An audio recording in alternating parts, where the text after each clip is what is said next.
mweya wakachena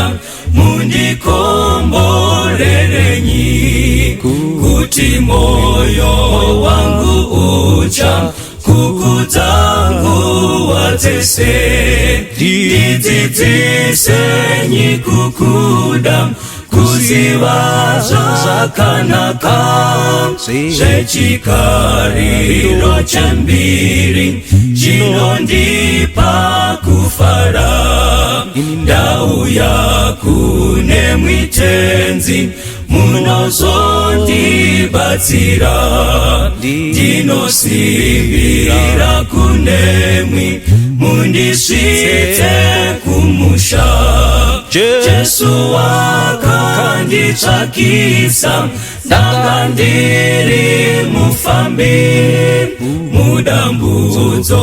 wandibvisa ngeropa rake iri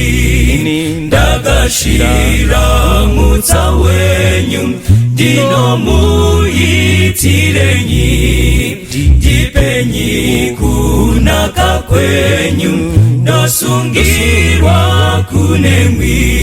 nguva dzese ndarasika kuva munzira yenyu ndiri pano wangu Baba batisa moyo wangu ndiri pano wangu Baba batisa moyo wangu ndiri pano